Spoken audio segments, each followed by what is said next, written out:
마태복음 14장 22절에서 36절. 예수께서 즉시 제자들을 재촉하사 자기가 무리를 보내는 동안에 배를 타고 앞서 건너편으로 가게 하시고 무리를 보내신 후에 기도하러 따로 산에 올라가시니라. 저물매 거기 혼자 계시더니 배가 이미 육지에서 술이나 떠나서 바람이 거스름으로 물결로 말미암아 고난을 당하더라. 밤 사경에 예수께서 바다 위로 걸어서 제자들에게 오시니 제자들이 그가 바다 위로 걸어오심을 보고 놀라 유령이라 하며 무서워하여 소리 지르거늘 예수께서 즉시 이르시되 안심하라 나니 두려워하지 말라. 베드로가 대답하여 이르되 주여 만일 주님이시거든 나를 명하사 물 위로 오라 하소서 하니 오라 하시니 베드로가 배에서 내려 물 위로 걸어서 예수께로 가되 바람을 보고 무서워 빠져가는지라 소리질러 이르되 주여 나를 구원하소서 하니 예수께서 즉시 손을 내밀어 그를 붙잡으시며 이르시되 믿음이 작은 자여 왜 의심하였느냐 하시고 배에 함께 오름에 바람이 그치는지라. 배에 있는 사람들이 예수께 절하며 이르되 진실로 하나님의 아들이로소이다 하더라. 그들이 건너가 게네사렛 땅에 이르니 그곳 사람들이 예수이신 줄을 알고 그 근방에 두루 통지하여 모든 병든 자를 예수께 데리고 와서 다만 예수의 옷자락에라도 손을 대게 하시기를 간구하니 손을 대는 자는 다 나음을 얻으니라.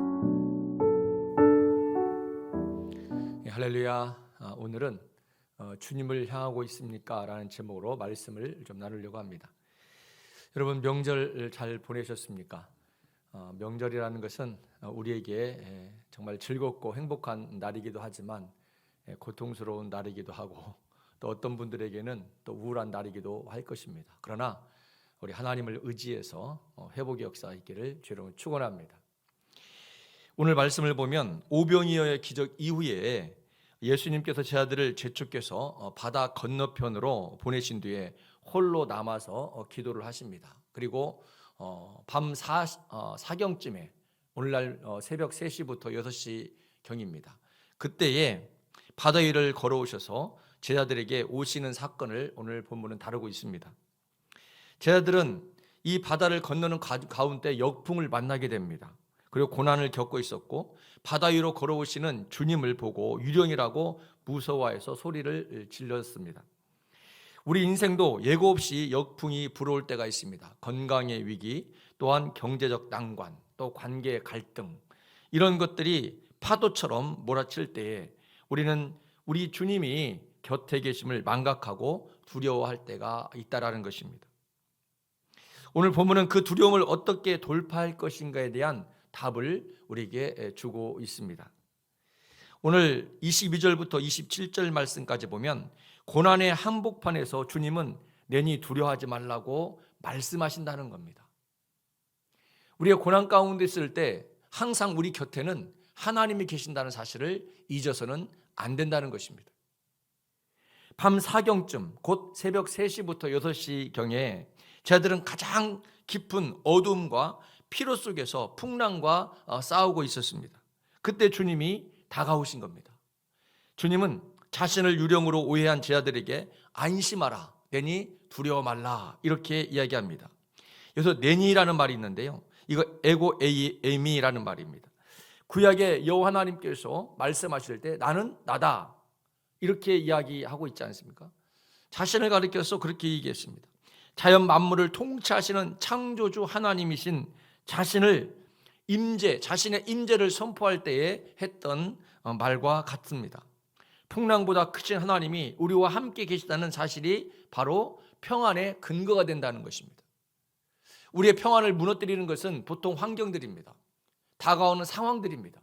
그러나 그 환경과 상황보다 더 크신 그 모든 것들을 지배하고 통치하시고 창조하신 그 하나님이 우리의 가까이 계시다라는 그 근거가 내가 안심할 수 있는 그 평안의 근거가 된다는 것입니다. 여러분, 그러므로 환경 바라보기 전에 여러분 곁에 계시는 하나님을 먼저 바라보시기를 여러분 축원합니다. 두 번째 보면 28절부터 33절 말씀 보면 환경이 아닌 주님께 고정된 시선이 기적을 만든다는 것입니다. 베드로는 주님의 명령을 따라서 물 위를 걷기 시작합니다. 주님이십니까? 그러면 내게 오라 하십시오. 이렇게 얘기해요. 예수님께서 오라고 명령하십니다. 그 말씀에 의지해서 베드로가 물 위로 뛰어내려서 걸어가기 시작합니다. 놀라운 기적이죠. 물 위에 서 있는 예수님을 바라볼 때는 주님께서 말씀만 하시면 자기 자신도 그 위를 걸어갈 수 있을 거라는 그런 확신이 있었던 것 같습니다. 그리고 그 말씀에 의지해서 주님을 바라보고 물에 뛰어내려서 걸어가기 시작합니다. 그런데 놀라운 것은 한참 걸어가다가 성경은 이렇게 표현합니다. 바람을 보고 무서워 빠져가는지라 라고 얘기했습니다. 성경은 뭘 봤다고요? 바람을 보고 무서워하여 빠져갔다 그랬어요.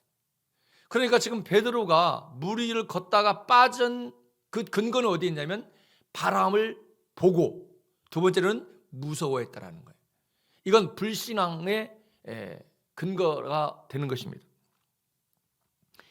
베드로가 주님의 말씀에 의지했을 때는 자연의 법칙을 초월했으나 눈을 돌려서 환경에 주목했을 때 불신앙이 그의 마음을 잠식시켰다라는 것입니다.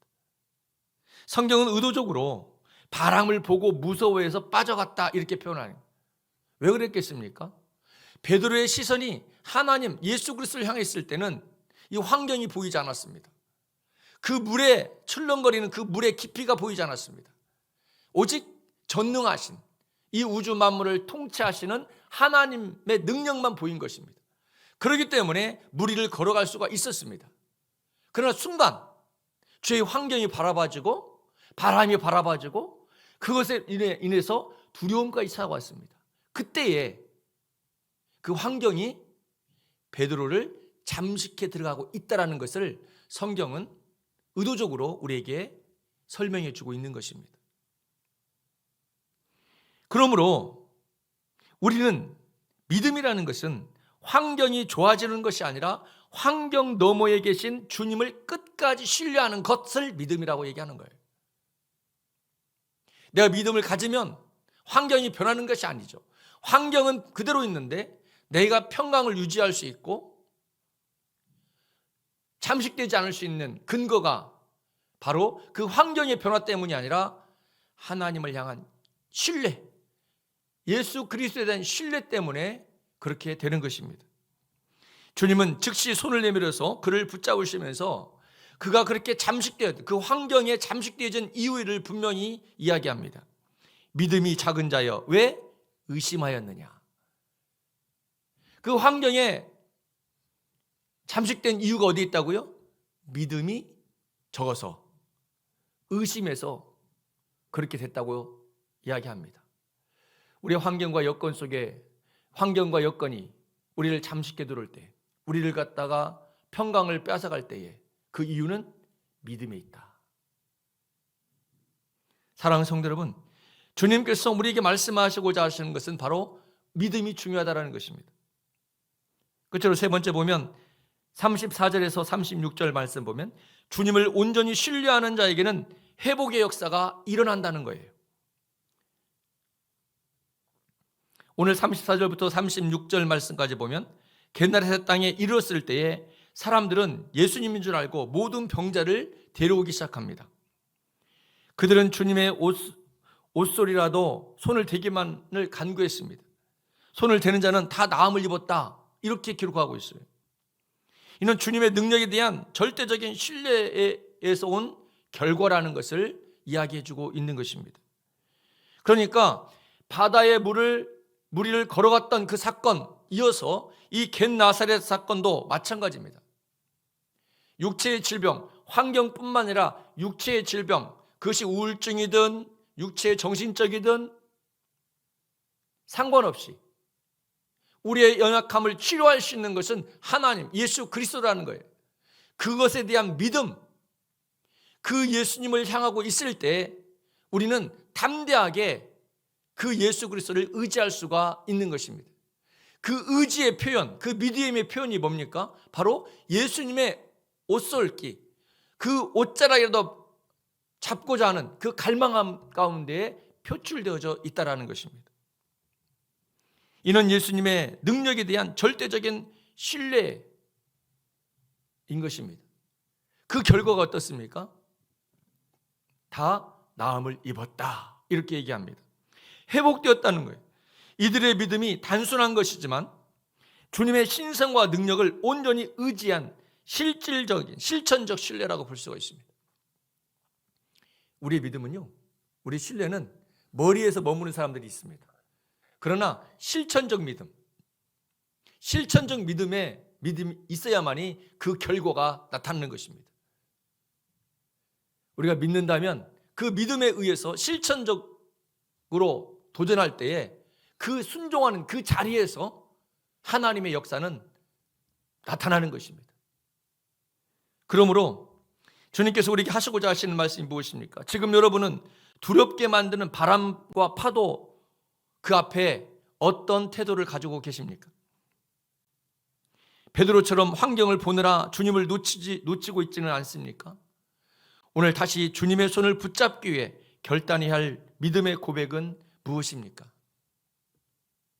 혹시 여러분 삶 가운데 믿음이 무너졌던 영역이 있거든, 혹시나 관계 가운데에 내가 믿음으로 반응하지 않고 세상적으로만 반응해서 부작용, 리스크가 발생했거든, 무엇을 돌이켜야 할지 한번 생각해 보시기를 소망합니다. 19세기 영국의 고아들의 아버지 조지 뮬러에 대한 이야기를 여러분들은 잘 알고 있을 것입니다. 평생 동안 5만 번 넘게 기도 응답을 받았다고 고백하는 그의 일화는 아주 유명하죠. 그 가운데 하나의 또 일화도 있습니다. 어느 날 그가 탄 배가 짙은 안개로 인해서 멈춰 섰습니다. 더 이상 앞으로 갈 수가 없었습니다. 선장은 예정된 시간에 도착하기가 불가능할 거라고 그렇게 생각했습니다. 그때 뮬러는 선장에게 이렇게 얘기했습니다. 제 시선은 안개에 있지 않고 시간을 주관하시는 하나님께 있습니다. 그리고 무릎을 꿇고 기도를 시작했다고 합니다. 기도가 끝날 쯤에 갑자기 안개가 서서히 걷혀지기 시작했답니다. 선장이 놀라서 어떻게 이런 일이 가능합니까? 라고 물었습니다. 그때 뮬러는 이렇게 대답했습니다. 환경이 아니라 하나님을 바라보는 것이 믿음의 시작입니다. 우리 인생의 안개와 풍랑도 마찬가지입니다. 파도의 높이를 재지 말고 주님의 손이 얼마나 가까이 있는지를 기억하시기 바랍니다. 그래서 어떤 상황 가운데서 하나님을 의지하는 것, 하나님을 향하는 것이 매우 중요하다는 것입니다. 제가 우리 존경하는 선배 가운데 한 분이 계십니다. 제가 중국에 있을 때 기차를 타려고 가는데 택시에서 너무 늦었습니다. 막혀가지고 시간을 딱 맞춰오니까 플랫폼에서 기차 타는 데까지 이미 문이 닫힌 것입니다.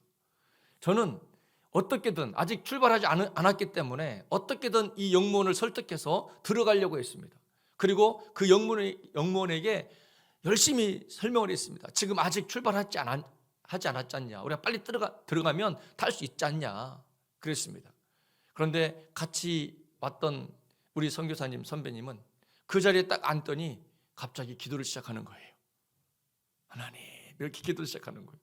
제가 너무나 황당했습니다. 지금 이 상황 가운데 지금 기도를 하고 저렇게 있으니 얼마나 황당했겠습니까?